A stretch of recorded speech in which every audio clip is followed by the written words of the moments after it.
Alright, we're live. Hopefully we can hear ourselves. I don't know if we are live because I'm not sure. It should be going in just a second. Click on it again. Hello, boys and girls.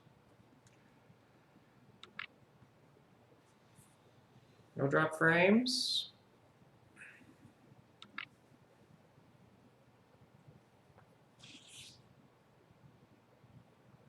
There it goes. Ah, okay. Alright, perfect. Excellent.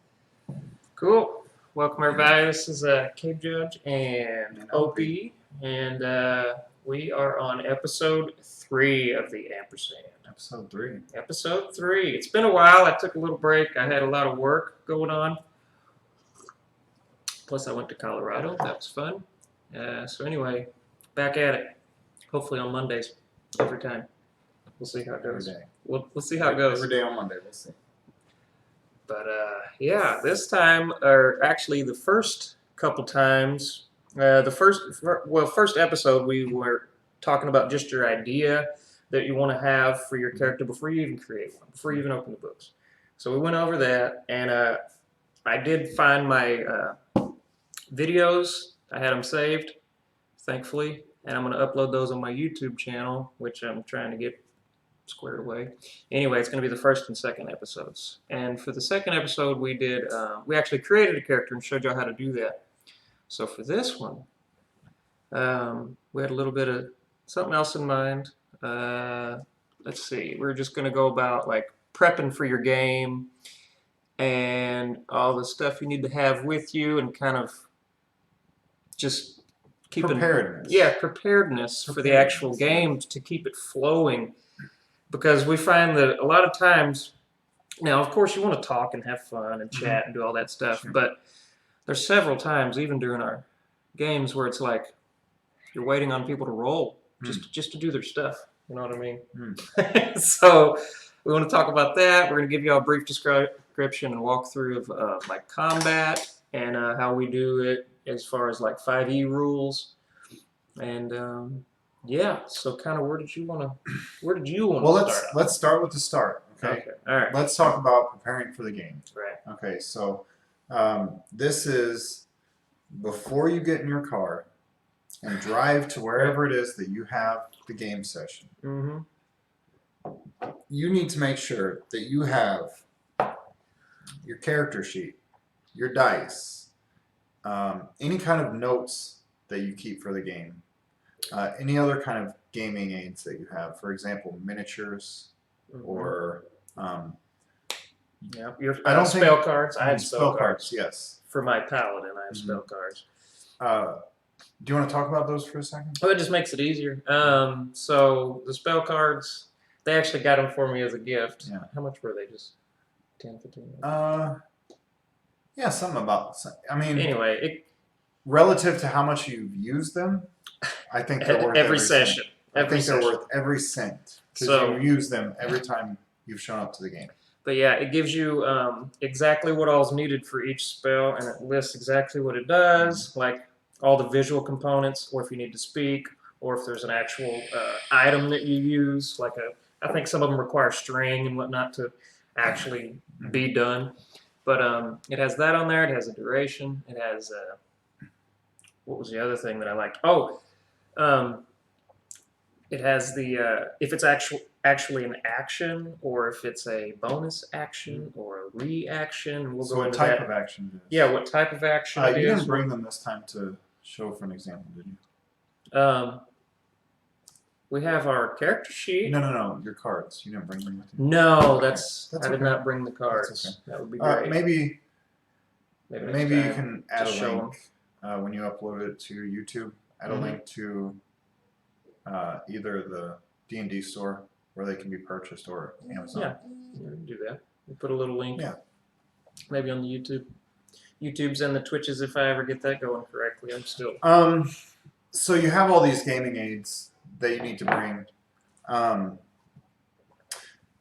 but there's still something else that we can do before you even get to the table, and that's talking to your DM. Very important. In in our ongoing campaign that we have going on right now, your character is a paladin who was displaced in time, and during his displacement, he was removed from his homeland. Yeah. And he was gone for something like 300 years ish, 400, right? Yeah. Locked inside some time thing. And part of your character's goals and motivation was to come from where the party had found him and go back to his homeland. Yes, because I needed to rediscover where I was even from. Someone had to recognize the seal. And that's, yes, the crest. The seal, yes. And that's something that all of that discussion about your paladin having this background where he was displaced from in time, that was something that we had to do not at the gaming table. Yeah. This is something that it gave your character a purpose and goal and motivations. And it also gave me as the DM something to put into the game to bring your character and into the world and make your character be a part of our gaming world. Right, because you mentioned to me earlier that when I told you, yeah, I want to go back to my home world, or I mean my home world, my homeland. Yes. And I just created the name Caldera, you know, and you told me, you were like, man, I didn't even think about you going back there. Right. So you just had to put it in a place because I told you it was cold, but it was at the top of a mountain, inside of a volcano or something, like in some caves and stuff. And you're like, okay, I figured. So yeah, you kind of put me in it. So what that gave me as a DM, that gave me a place, a setting, a general setting that I could take this information that you gave me, that your character had these desires to do, and I was able to build that into the game world. Now we are playing Forgotten Realms, but yes, it's my table, and if I say that this city is not there, or this city belongs somewhere else, or this city doesn't exist, or this city does exist, I have the freedom at my table to ignore any published lore. Right. I have that authority. And so that's what I did. I took the liberty of a place where there wasn't a dot on the map. There's no dot on our Perfect, got it. And so I said, that's the spot. There's the dot now.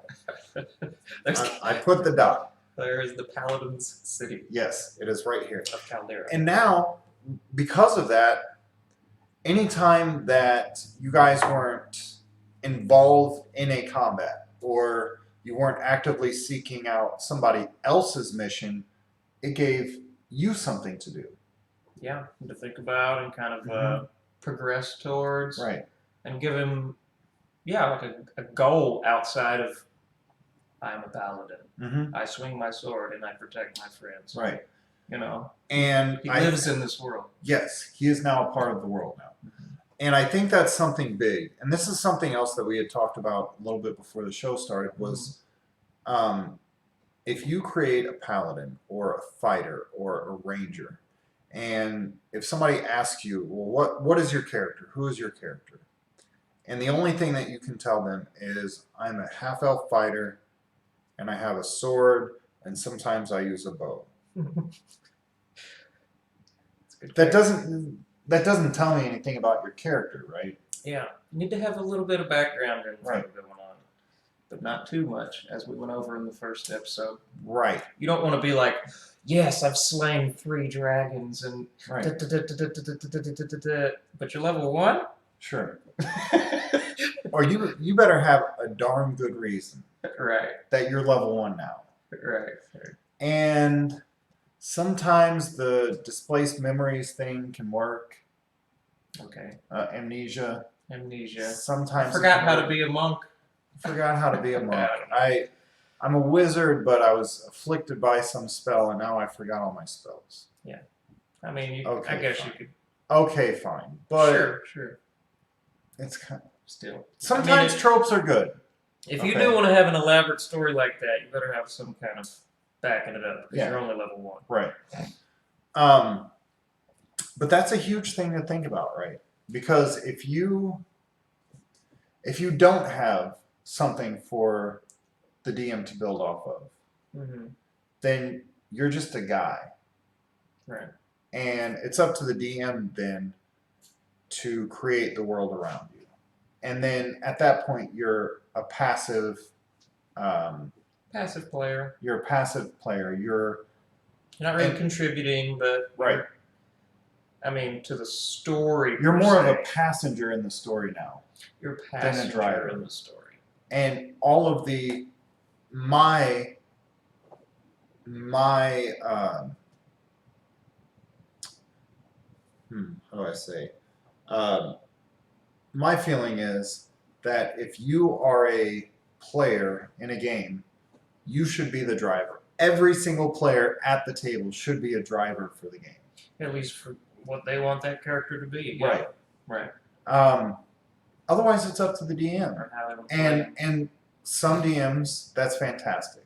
You know, some DMs can do that. Some DMs you can say, I'm just a guy, and I just want to show up, and I want to hit things with my sword.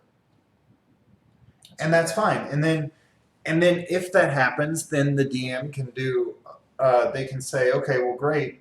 I'm just going to make a mega dungeon, and we're just going to every session, you guys will show up and you'll kill orcs for 3 or 4 hours or however long your group plays, and then you go home.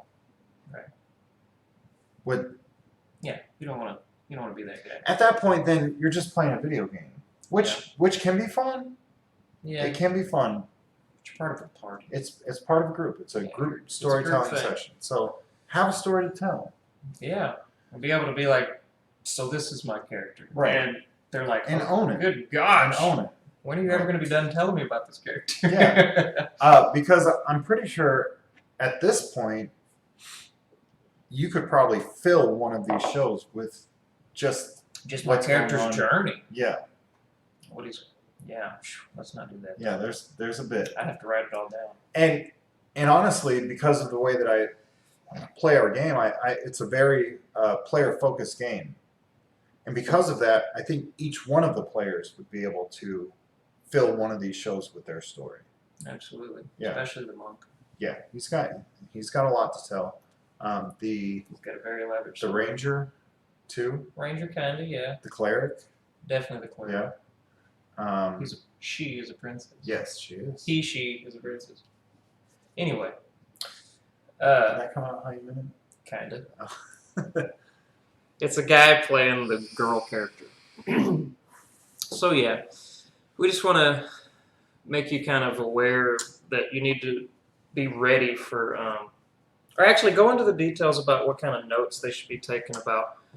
Notes, yes, because there is a lot that That's happens. something that I could even be doing. There is a lot that happens in every session. Yes. Or at least there should be a lot.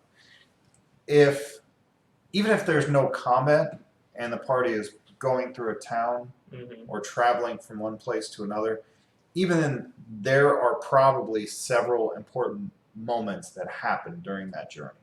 Sure. And something that I think is both important for the players and the DM is to keep good notes. So for the DM's good notes, it could be that the players talk to an NPC, whether they're important or not, and they get information from that NPC. So as a DM, what I would do is I would name the NPC, I would give a very short description of that NPC in my notes. And when I say short, I mean really short. I would probably give the NPC's race, their class. Level, maybe. I probably wouldn't even give them a level. Don't even need a level, depending on unless the party intends to fight them. I probably will not give them a level because that's more work for me, and that's more time not doing other things. So as a player, I could keep notes for, what we did last session, specifically, definitely. Each time, just take a little notes of where you left off. And then also what you were saying, which I had never even thought about, but it's a good idea. You called them crib notes? Mm-hmm. And so the gist of it would be, as a player, you would keep notes on all the other players in your party. Just stuff that pertains to you. Right. Relative to you. Relative, yes. Notes for the other members of the party. Yeah. And as a player, something that I would be looking for would be... yeah, give an example. Sure. Let's say I'm playing a fighter, and the wizard in my party can cast haste. That's something that I would know. Definitely. Because then, when it's my turn or when it's the wizard's turn, I can say to the wizard, "Hey man, if you're not going to toss out a fireball, can I get some haste? Haste me up. Can I get some haste? Can a brother get some? Can I get some haste? Yeah. Let me." So yeah, or counterspell for Sure. a warlock. Counterspell. It's like, hey, that's counter good that, one. and he's Yeah, like, yeah. oh, you're right. Because your warlock may not be Thinking. They may not be paying attention. Paying attention, correct. So basically just keep a thought for what they're good at and what spells they do have, I would say. What they're good at, meaning what they have high rolls in, like perception. Sure. Like, oh, we know that he can see really well, so send him to scout or whatever. Yeah, no, exactly, yes. Yeah, I agree. so those are the kind of crib notes he was talking about, and I think it's a good idea too. Also, important magic items they might have. Or even the items, yeah. You may have a party member that has a ring of invisibility. Perhaps they don't use it very often, but maybe the party finds themselves in a situation where we just need one person in here. Yeah. They don't have to do anything. They just have to not be seen. Yeah. That's all we need. And that get over person there to and do. push a button. Get over there, push a button, or Yeah. sneak in here and untie this guy, or ring a bell, or do something. But just don't be seen while you're doing it. Yeah. For instance, we now have breathe underwater, water breathing earrings. So those are going to Not everybody, though. Yeah, Not everybody. We only have 2 sets or something. And right now, you probably don't remember who has them. I don't. And But why is that? But had I wrote it down, I would Had know you wrote it exactly down, who's you would. holding on to You those would. earrings. You would. What else? Maybe another thing that might be nice to have in your player notes is a general description of each area you move to. And anything specific about those places? You mean yes, like, and as it relates to you. Okay. Let me give you an example. yeah, I want an example of that. So in another game that I played in, this was when I got to be a player. I kept notes, but I always kept my notes from the perspective of my character. Okay. Yeah. And in this game, I was playing E03 Elfsbane, the dwarf fighter. Yes. E03 Elfsbane was very distrustful of magic. And very early on in the campaign, he met up with other spellcasters, and he was very distrustful of them. And they took him and led him through a portal. Now, he wasn't scared of it, he was just distrustful of it because he didn't know how it works, He was what it ignorant did. Yes, he was. and distrustful, yeah. So from his perspective, is these other spellcasters were trying to get him killed. And that's how I played it off as. So you just played the character as he believed. Yes. Yeah. When we would go places, if we went to a shabby town that was basically dirt farmers and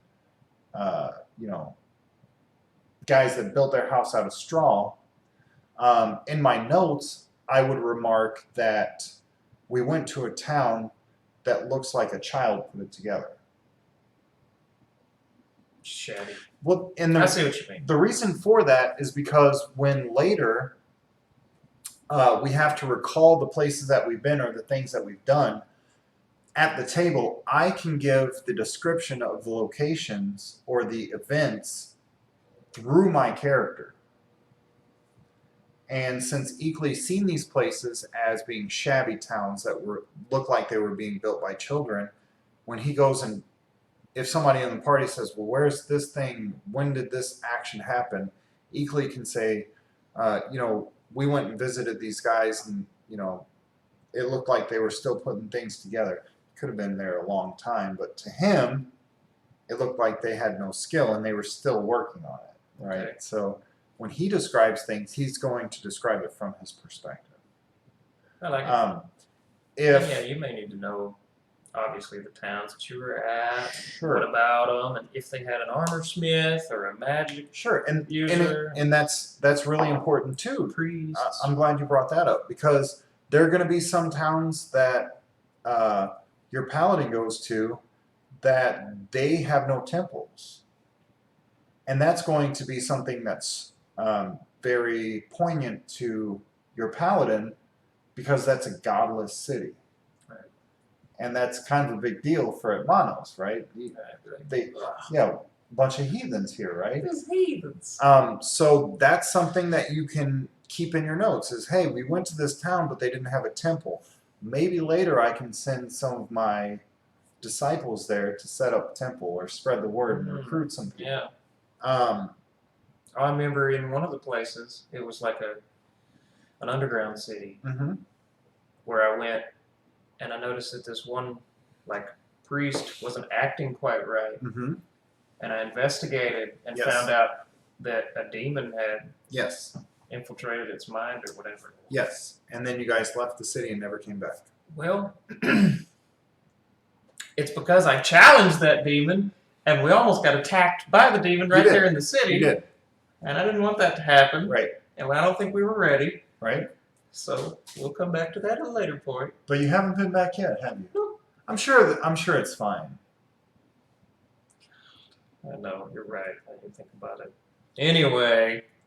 And I'm sure nobody else in the group has thought about it. Oh, I've thought about it. I just don't know how to. You were hoping the DM forgot about it. Until I brought his thoughts back to him. Oh no, that is part of my notes. I'm sure. Oh, and that's another thing that he does, and I don't know if all the DMs do this, but he has active things that are going on in the background, and depending on our decisions that we make, it's creating and fueling this engine that's happening in the background. Yeah. And then as we come back to towns and whatnot, he's like, well, remember that decision you made and you went this way and didn't do that and didn't help them? And, well, now this is all happening over here. Right. And that's something that keeping good notes as a DM that's something that I can do very easily because I keep good notes. Yes. Okay. Yeah. I can keep track of something like that because I have my notes, and maybe I can make it into a PDF or some kind of file that we can give an example of how I keep my notes. Maybe that's something just as a one session overall. Right. Yeah. Exactly. And what it lets me do is I have everything that happened in that session on a single page, and on that single page I'll have where the party started. And then based on what the party told me the session before, I can have a few different locations sort of laid out. I don't necessarily have to detail each of those locations, but have a general idea of where the party may go. And then have very short descriptions of NPCs that they may encounter. If I use them, great. I can check it off, and then that check is a signal to me that I've used it. Now, if I don't check it off, that's great too, because that means that is something that I can use in a later session. Come back to you, use a later At session. the very end of my notes, I'll have some very short, maybe one sentence descriptions about things that have happened. For example, party went to the temple, found an evil priest, did nothing, and left. Pretty much what happened. Right. I bet that's how you wrote it too. I believe it is. Yes, I believe that's how I wrote it down. That's hilarious. Party found a excommunicated cleric in the woods, resurrecting a dead person.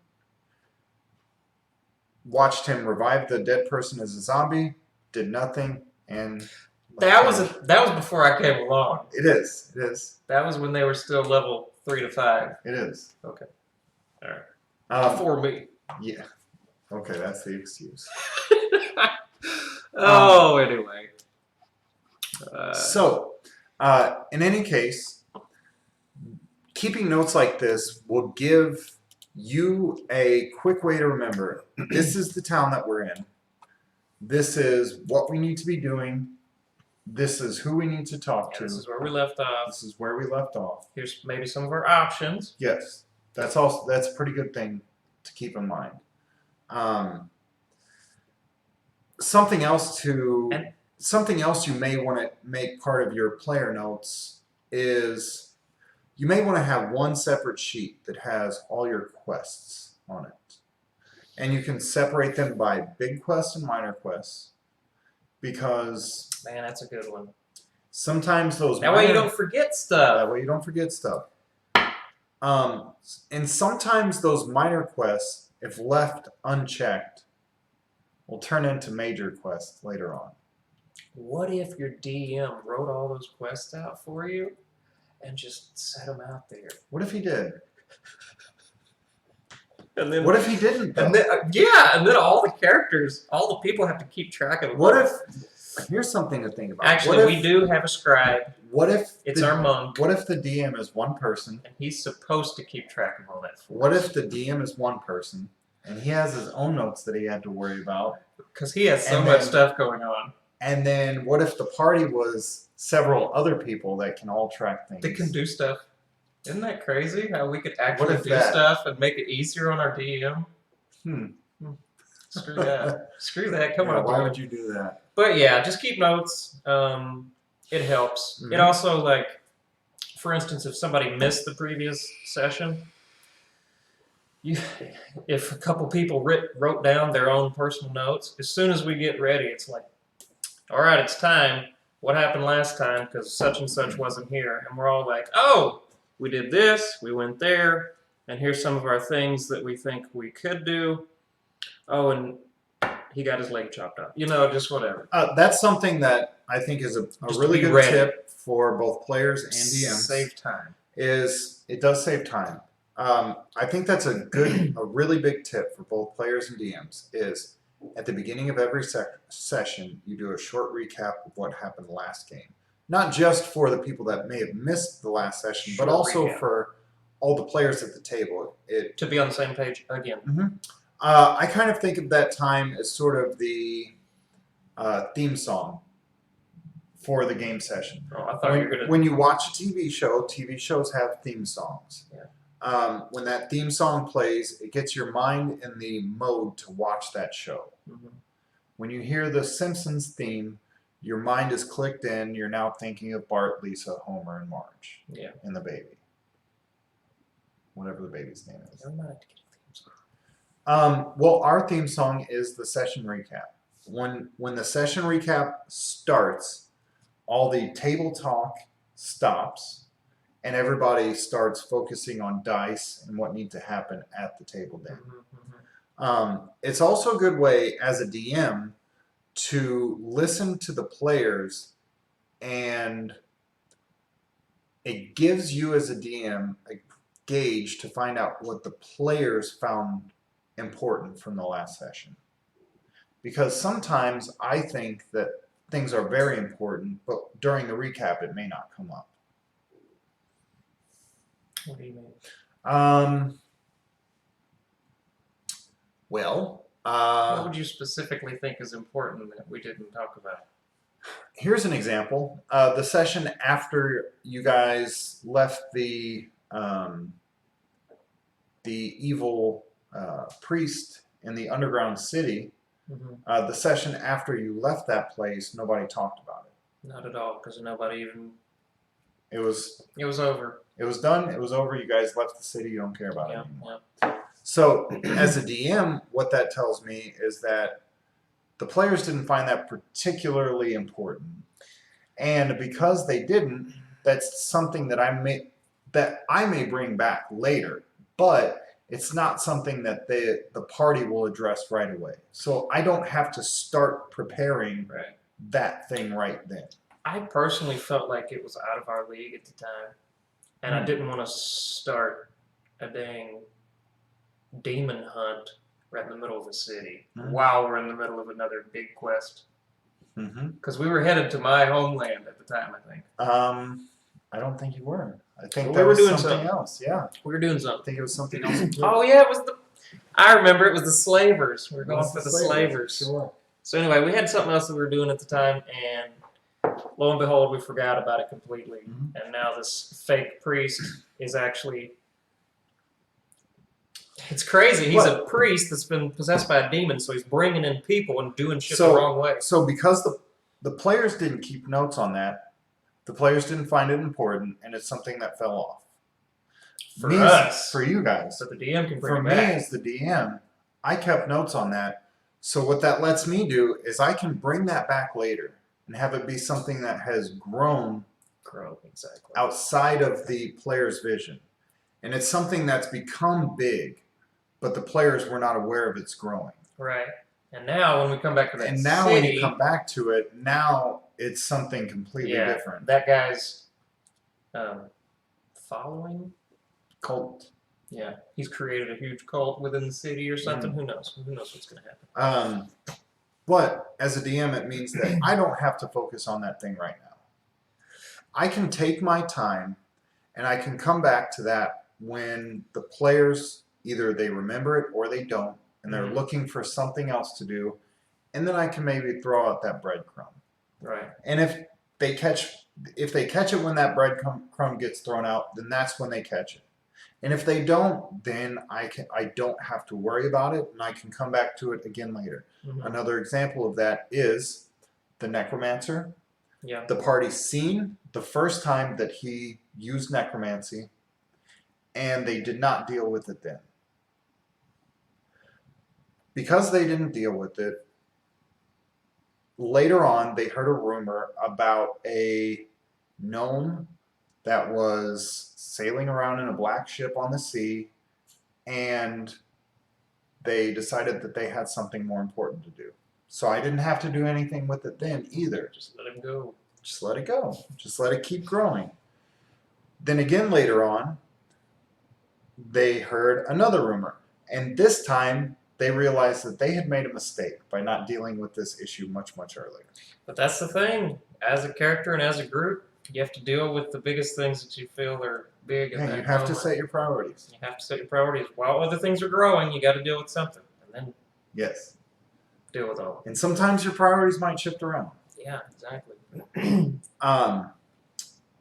But all of that goes back into keeping your notes, keeping them organized, and it doesn't matter how it is organized. Not really, as long as you can make sense of it. Right. Yeah. And that's all that really matters, because then if somebody comes to you and they say, Paladin, what's going on? Then you can say, well, as a Paladin, I'm concerned with demons. I'm concerned with lawless, godless cities. So if you ask me, the Paladin, what's going on, I'm going to tell you there's these cities that I believe are infected by demons, and there's these cities that are in threat of it because they have no temples. There's this other thing that's related to demons or undeath. I never really thought about it, how you're just laying it out there. And that's if they ask you. Right. However, if they ask the thief can say, well, I have no connections there. I have no connections in this city, and I would like to. I have connections in this city. I heard of a big job in this city. Totally different priorities. It's completely different priorities. But once you set those priorities for your character, then you're able to, when one of the other characters asks the Paladin, hey, what's going on? You can tell them from the perspective of the Paladin. Right. And I think that would be, it puts less on you as a player. Because if you're only concerned with the things that your character is concerned about, you don't have to keep track of every little detail that happens at the table. True. I see what you mean. Mm-hmm.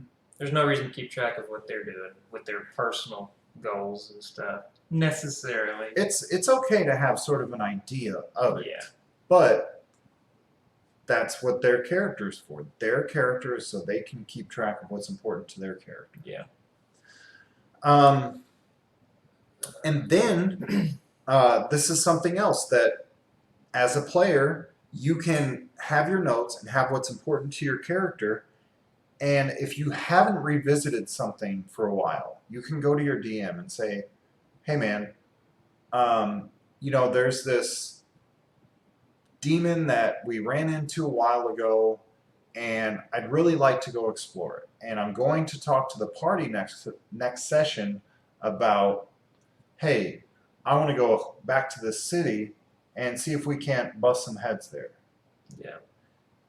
And then that tells the DM, "Hey, I need you to start preparing this thing because we want to go back there and deal with that thing." Sometimes we'll just go. Right. And you're like, oh. And then you catch You the gotta- DM you gotta go flat-footed. back. Yeah. Got back to some of your notes, but at least you had some notes. Yes, and that's what those notes are for. Is I'm not going to remember every single name of every single person. I have notes for that, but I don't have to remember. I don't need to remember. But each character at the table can do this. Each character can come to the DM and say, "Hey, we have not been to this city for a while. Maybe we can just go check up on them because I know that they were having some problems earlier. Maybe we can go." Or there might be something that you thought that the DM forgot about completely, but you found it to be very interesting. Maybe there was a shrine that you found somewhere, and you tell the DM, "Hey, I want to go back to that shrine." Right. It doesn't have to be, so you don't forget. It doesn't have to be anything big either. It can be something fairly small. I kind of wanted to go over because last session we showed people how to create a physical character. Okay. But we didn't go over the actual actions that you have in 5e and all that. Okay. And so what was on the spell cards was it tells you if it's an action, bonus action, and all that stuff. I kind of wish we had our actual play sheets, but those are with our monk. Mm-hmm. But anyway, your main things are your movement, which is determined by your speed. Mm-hmm. But something that I didn't know was you can dash, which is doubling your movement. Yes. But it takes your action. So when I think of the 5e actions, Right. basically when I think of them as there's three different things, and to me it's I think of them biggest to smallest. So the biggest action you have is your action. Yeah. Okay. And in 5e, I believe they just generically call it an action. They just say action. Okay. You can use your action to attack, cast spells. Basically, your action is the majority of your turn. It's what takes up the largest portion of your turn. Mm-hmm. Then you have your movement. And your movement is a step down as far as how big the action is. So you can, as an example, like you said with dash, you can downgrade your action and use a movement for both your movement and your action. And that lets you dash, lets you move double speed. Yeah, double speed. But you don't get your action, but you move twice as far. Sure. So then the last part of it is your bonus action. Mm-hmm. And typically that's going to be things that are very quick to do. Things like your abilities and spells will actually say bonus action on it. Yes. So it'll let you know. And this is something that I feel like is and it's the smallest action that you get is your bonus action. But I feel like it's very important because it's something that you get every round, and if you don't use it, it's wasted. It's wasted. Yeah. And same goes for your movement action as well. True. And as far as movement is concerned, I feel that if you are engaged in combat and you are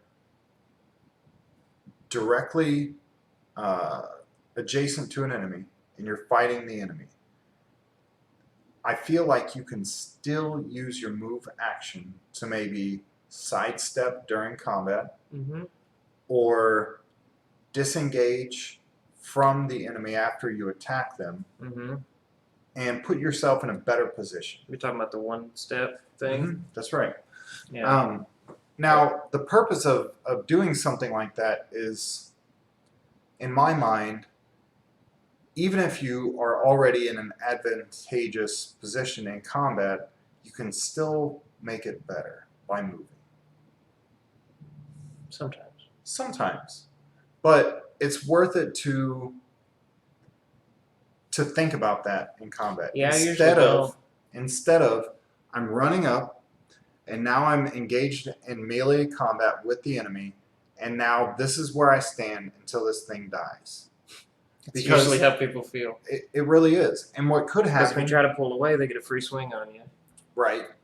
But what you can do is you can set yourself and start moving so that the only option that the enemy has to move without taking extra damage is to take double movement to get away from you. Right. Okay. And this is just kind of something you want to think about. You want to force your enemies into making the mistakes. And so you want to always try to keep that you have, every turn you have 3 actions that you can use. Your standard, your move, and your bonus action. You got the reaction too now. You have a reaction, and the things that you can do on a reaction largely depends on the class or classes that you have for your character. Or the feats that you chose. Or your feats. There are certain spells that happen only on reaction. There are certain abilities that only trigger on reactions. And it's usually a trigger so you can actually use your reaction. Sure. And 5th edition D&D is very specific about when things can be used. For example, the shield spell is a reaction spell, and it says on it, use this spell when this thing happens. So when that thing happens, that's when you can use that spell. And so as a caster of shield, you need to be aware of that. I get to use my reaction for this thing. Right. Just be aware of what you have available. I think that's a big thing too, right? Yes, because that's something that I wasn't even doing for a long time. Like, I didn't separate my spells, because I have spell cards, makes it easy. But I didn't separate my spells based on this one's an action. So I just put all my actions in one row or column. And then I put all my bonus actions in one column. And then I put my reactions, which is just a few, but still, you have some reactions. And I'm like, okay, this is what is available to me every single turn. These are my options. And I wasn't doing that for a very long time. Now, I know that paladins may not get very many movement spells, but there are certain spells that take up your movement slot too. So that's something else to consider. Abilities and spells, Yeah. So that's something else to consider when you're sitting down and you're thinking about that is, hey, I have this spell that I can use when I want to move. So instead of just, hey, I'm going to run from this point to this point, I'm going to cast this spell to make me move from here to here. Of course, it's going to take up one of your slots, but it's still something to remember that you don't always have to use your standard action to do that thing.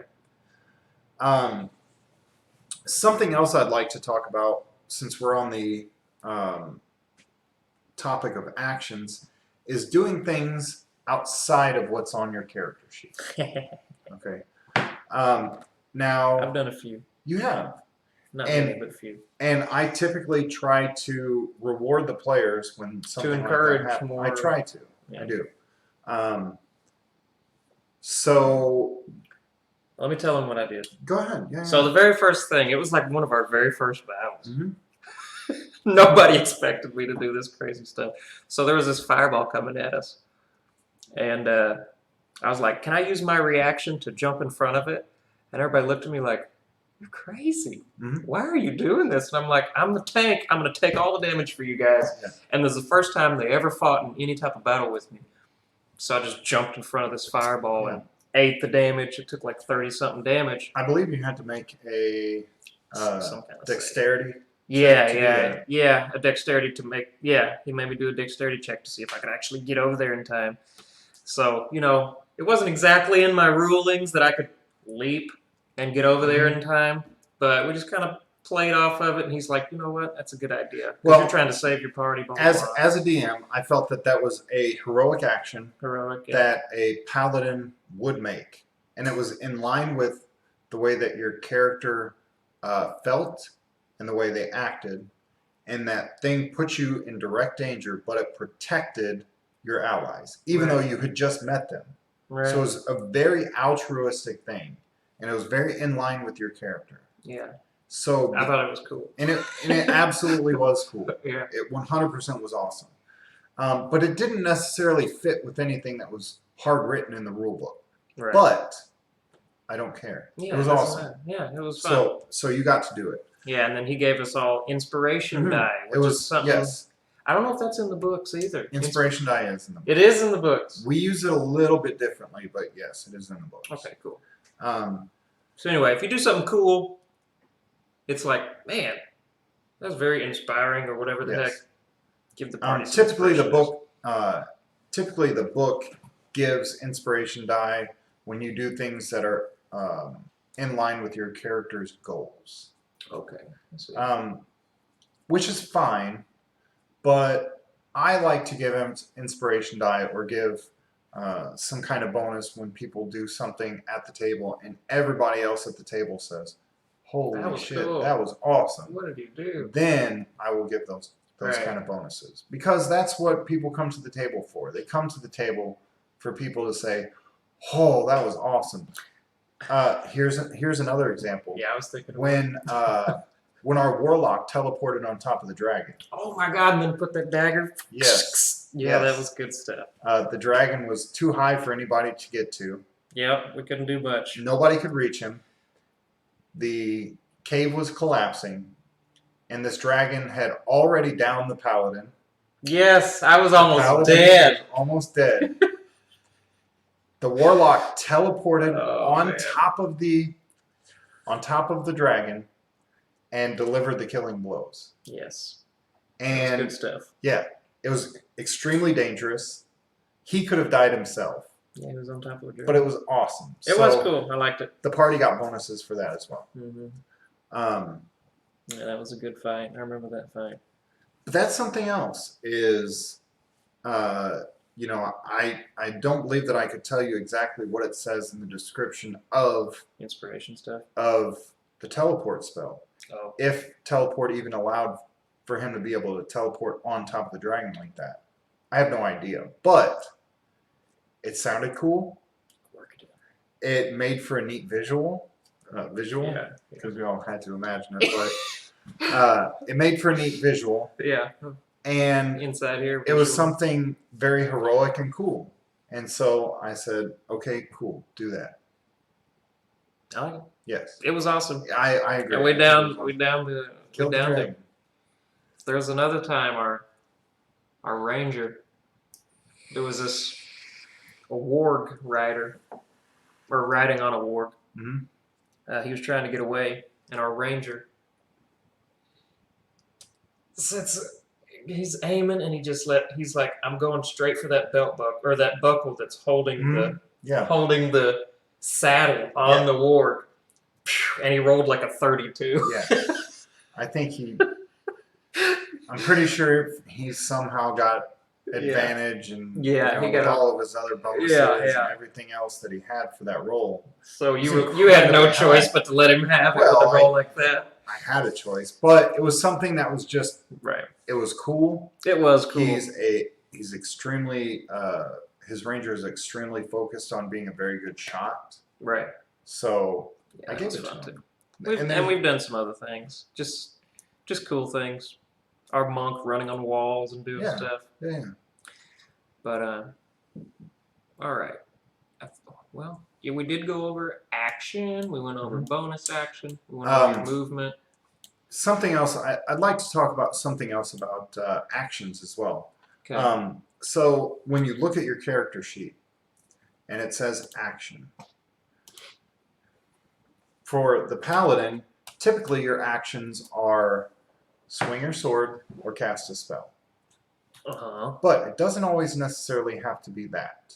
For example, you could, if you're standing next to a big heavy table, you can pick the table up and throw it at somebody. If you're fighting in a warehouse, you can grab the shelving and shove it over. And use it as, yeah, using the environment. Use the environment. Using the environment. Yeah. Something to consider is we don't do that a lot. No, you guys don't use the environment. We did it very little. I can only think of one time. Yeah. Where we were breaking the doors and using them to walk across. Yeah, and that was out of combat too. But it's something that right. Something that is completely acceptable to do, because these are things that if these characters were acting in a real world, these are things that they would do. Yeah. They would probably pick up a chair and throw it at somebody so that they're distracted for a moment. Yeah, just to throw them off for a second. Or they would maybe, I don't know, slide something slick underneath the enemy's feet to trip them up. Different things like this, right? It's just kind of things to think about that your options yet again. But the environment gives you options. The environment gives you options. And you can always ask the DM.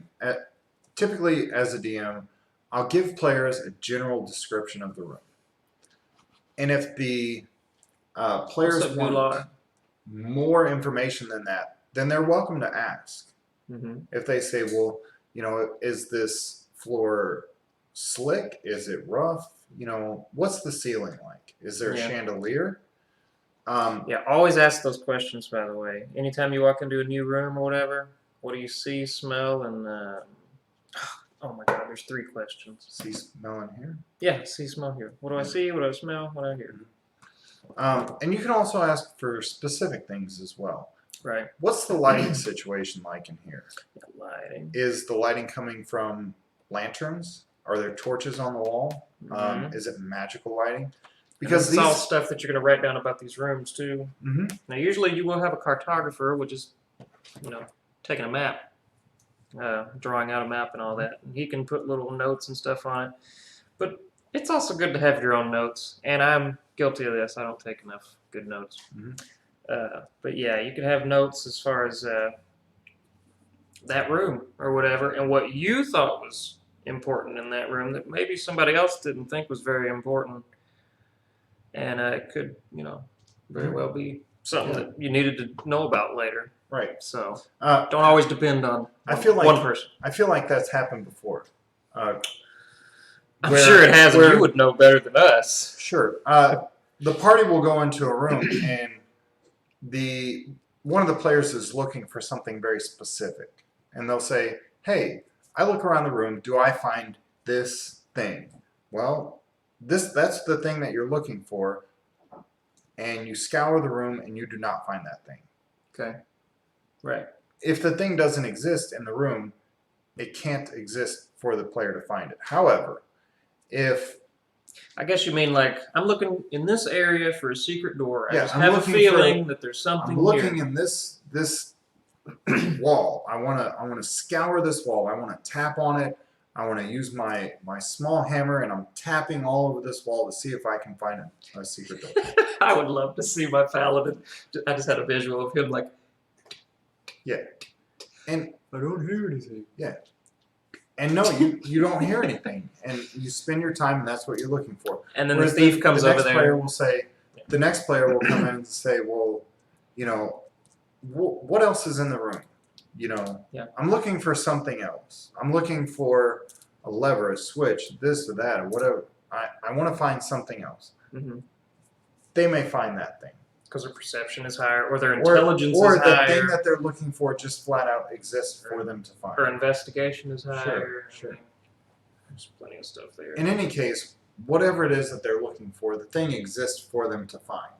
Okay. And maybe that's why they find it. I kind of see what you're going for there.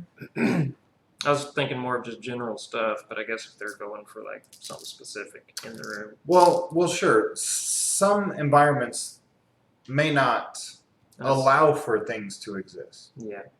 So maybe you're inside of a volcano layer, and somebody in the party is looking for a source of water inside this volcano layer. Well, I'm sorry, it's hot. Look up there. Yeah. You may not find the water that you're looking for. Okay? This is not the water you're looking for. Hopefully those skin sacks that you brought with water are not boiling right now. That would really be a shame. What else do we want to kind of throw at them for this session? I really, next time I want to have my character, I want to have all my dice, I want to have my spell cards, and really show you guys all these things, and then even go through an actual better combat. At the end of last episode, we went through a quick combat, but it was very quick. Yeah.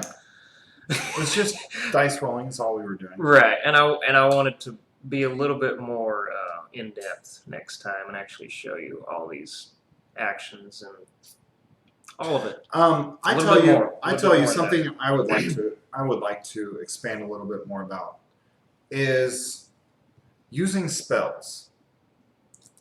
Okay. Now, not everybody gets to use spells, so this isn't going to be something that pertains to everybody. Slash abilities, or do you mean spells? Spells specifically. Okay. Now, typically on spells, it will give a description of this spell does X.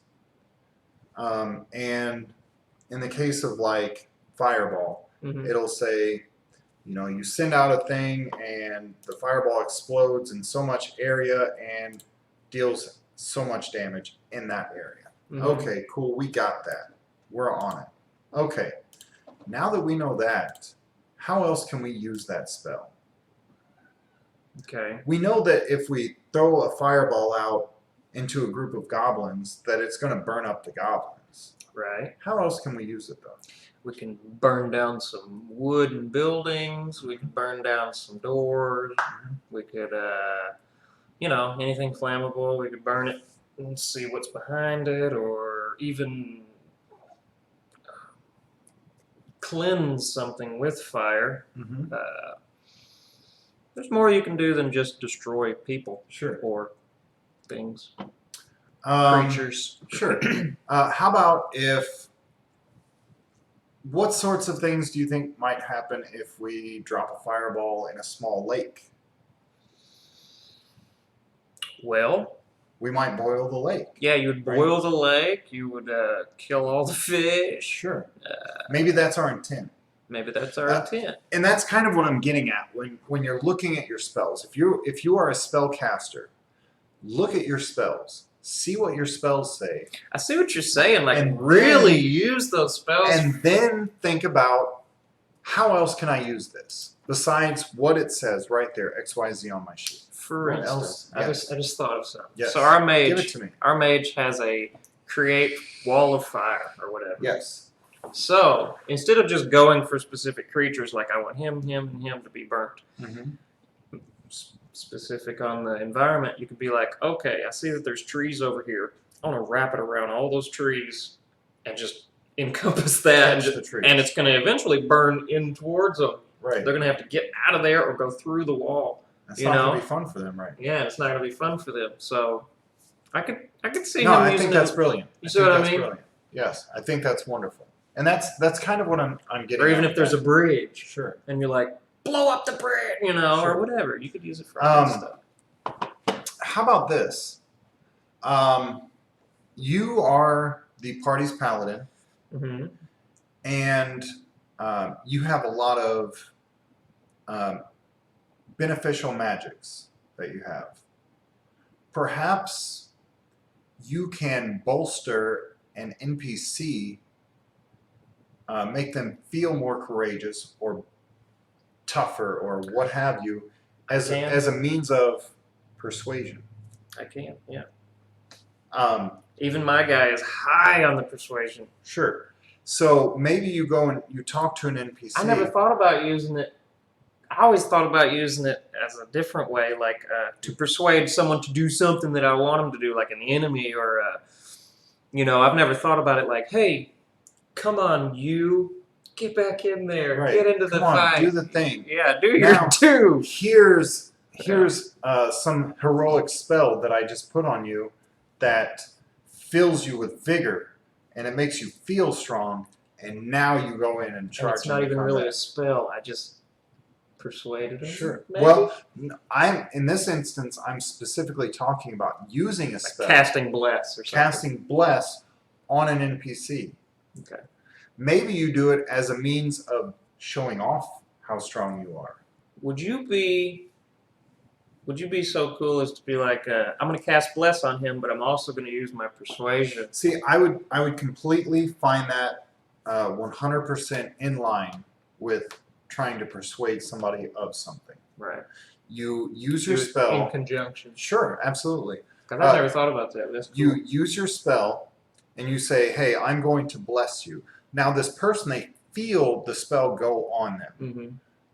And they probably know about what it does. Okay. Okay, sure. I don't remember what we can just read it. I don't remember what bless does off the top of my head. I think it helps with saves and on hit or rolls something. Sure. Yep. Now, for Joe Schmo NPC walking around, he is going to feel like he was just touched by a god. There's a good chance that he may have never felt what it feels to be under the influence of divine magic before. So if the paladin is walking around and they're blessing these dirt farmers, as far as they're concerned, you have whatever your god's name is on speed dial. You called them up and you said, "Hey man, I need you to hook my buddy up." And then it happened. Blessed. Just like this. All right. Right? And then what happens next is Joe Schmo Dirt Farmer, he says, "Wow, that was great. You must be great too." Then you get maybe advantage or a plus 20 on your persuasion, and you say, "Hey man, you want to come with us?" And he says, "Well, of course. Why would I not want to?" So you're okay with having NPCs hang out for a little while? If we can do it right?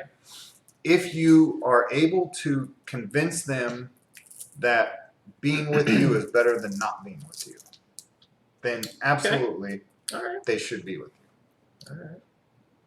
Well, then it sounds like I'm not using my persuasion very well. Or at all. Or your spells, for that matter. Right. Oh, man. But it's the same for anybody, right? Perhaps the wizard of the party wants to convince another NPC that the wizard can teach that NPC how to make a spell. And the wizard says, "Okay, here's what I want you to do. I want you to take these two rocks and rub them together until they start to feel warm in your hand. And then when they start to feel warm in your hand, close your eyes and throw the rocks." Now, while the NPC has his eyes closed, that's when the player character casts their spell to go off right when the NPC trick them. Make that NPC think that they are the ones that cast the spell, and maybe just shoot off a fireball. Fireballs are small; they blow up in a small area, but it's still something that's visually impressive, right? So what's the end goal here? The end goal may be to show that NPC that, hey, if you come with me, I can teach you how to do magic. So it's going along that persuasion thing again. Right, exactly. Or maybe you do it as a demonstration. Maybe you and your party have come up with some scheme that you want to put on a show, you want to throw a party or whatever. You are a crazy DM. You think of all kinds of stuff. Well, yeah, because it's a good idea. This is the kind of things that I feel like, if if you had the ability to just shoot out a fireball at will, why wouldn't you? Yeah. Or firebolt. Yeah. In any case, why wouldn't you? And if you can do it at will, why wouldn't you do it more often than whenever you're being attacked by a goblin? Because it's straining on your actual, not soul, but your Perhaps. you know what I'm talking Sure, about? perhaps. Straining on your mind, Sure, maybe. on your focus, Maybe, but on your if actual it's strength, something that's so fatigue. it may fatigue you. You know what I mean? That's why you're only able to cast so many spells. Well, that's why I'm talking about things that are cantrips. Oh. And I believe, and I could be wrong, but cantrips for, I believe Firebolt is a cantrip for some classes. So they can just cast it as freely as the... Firebolt? Yes, Firebolt. I know Magic Missile, obviously, is a cantrip. Firebolt is a single target fire spell. And we'll go into cantrips and stuff. We're going to go into all this stuff as the episodes progress. Sure. So with the ability to cast magic at will, what that does is it means that you are not restricted to, and you may be still restricted with your cantrips. You may still need components for those, but typically if it's a cantrip, it's something like a piece of hair or like a nothing you have to keep track of. Right. It'll be something that's a copper for, 12 dozen of these things.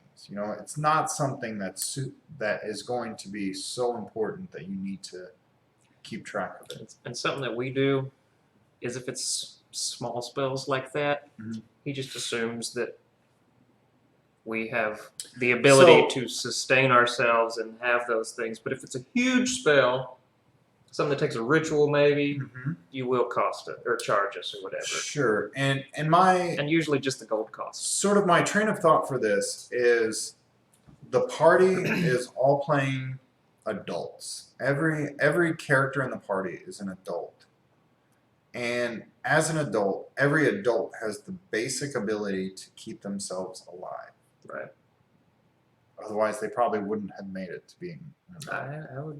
I'd imagine that. So things like if you go to one of these party members and you say, hey, we're about to set out for 7 days, that adventurer is going to know, okay, well, if we're going out for 7 days, I'm going to need to pack, 14 MREs. Right. And then... Plus my guy can create food and water. Right. But that's besides the point. But it's going to be something that the characters can sustain themselves. So as long as they are in a place where they can buy food, forage for it, if there's clean water sources available, or if there are places where they can go and fill up, I don't have them keep track of it. Because at that point, you're just bookkeeping. And that takes, to me, that takes time away from the fun part, killing the goblins, right? So as an exchange for that, you guys may not get gold for every single goblin that you kill. You won't have, let me rephrase that. You won't have to write gold down every time you kill something. Right. Just at the end. The party is getting gold, but that gold is then used for food, spell components, lodging, needle and thread to repair. Oh, that's what you're saying. Whetstones. So instead of just getting that random gold droplets, from the encounters or whatever, right?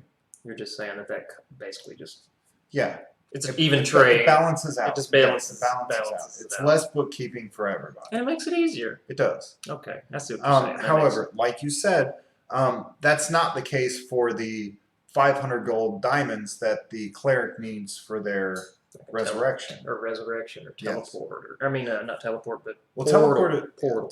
Teleport is a good one too, because that one requires a significant investment to be able to cast that spell. So whatever things you need for that spell, then yes, you will have to pay for those things. And those are the kind of things that will be tracked. the diamonds, for example, Mm-hmm. that's something that as a DM I track.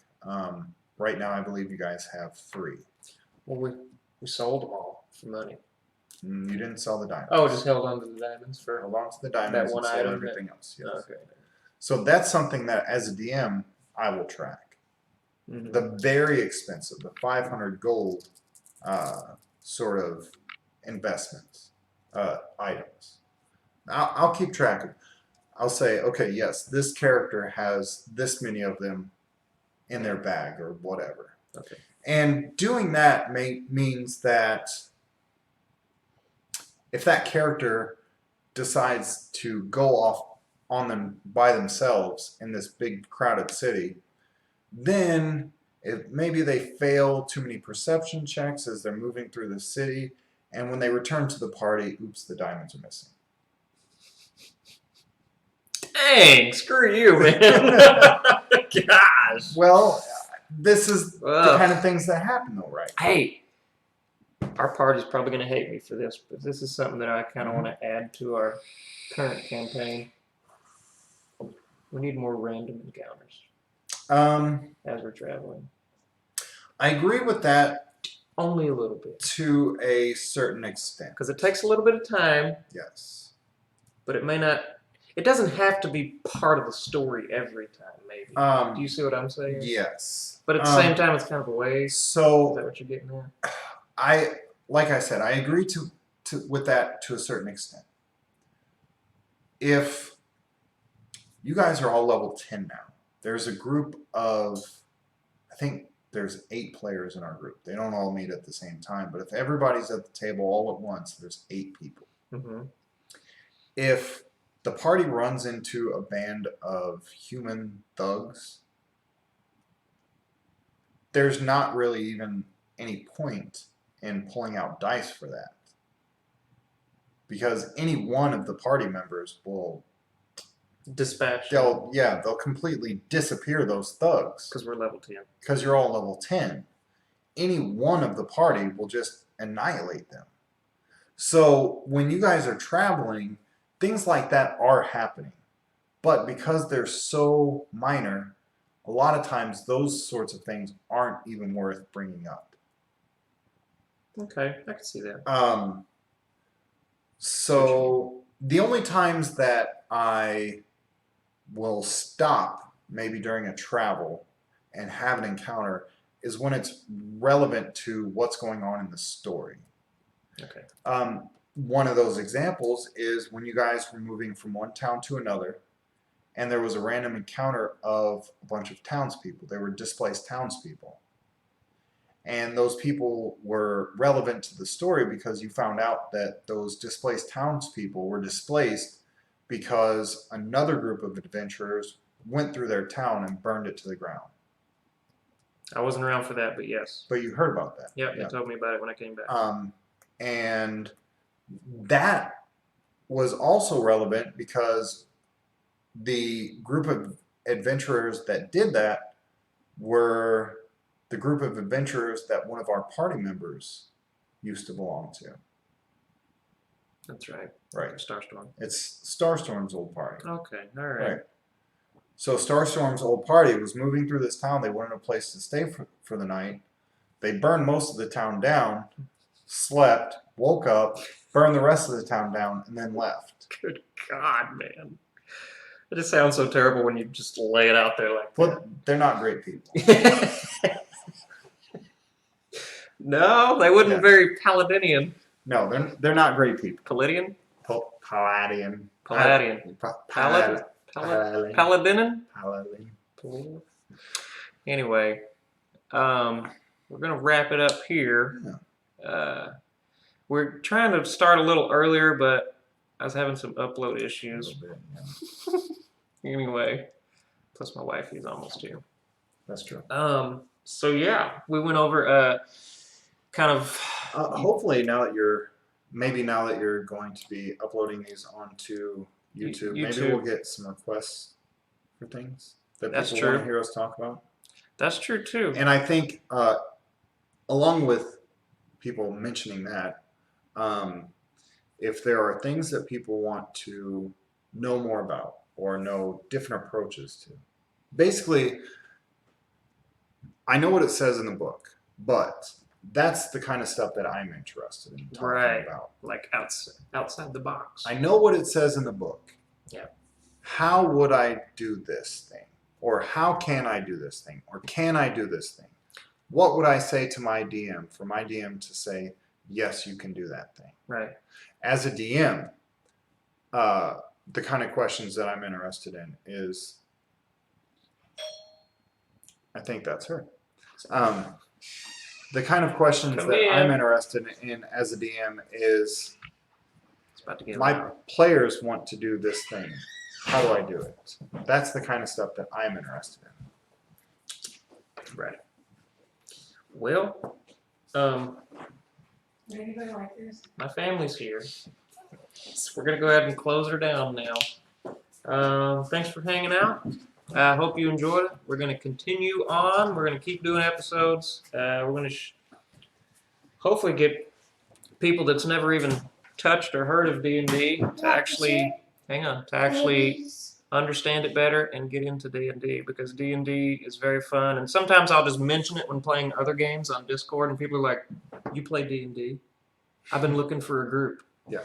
So that's another thing that we're going to start, by the way. Mhm. He and I and a couple other guys, we're going to start doing some Discord and basically getting a whole nother campaign going. Yeah. And it's just going to be 3 or 4 people. And yeah, I think we're going to have a lot of fun. I think so too. Anyway, thanks for hanging out, and you guys join us next time.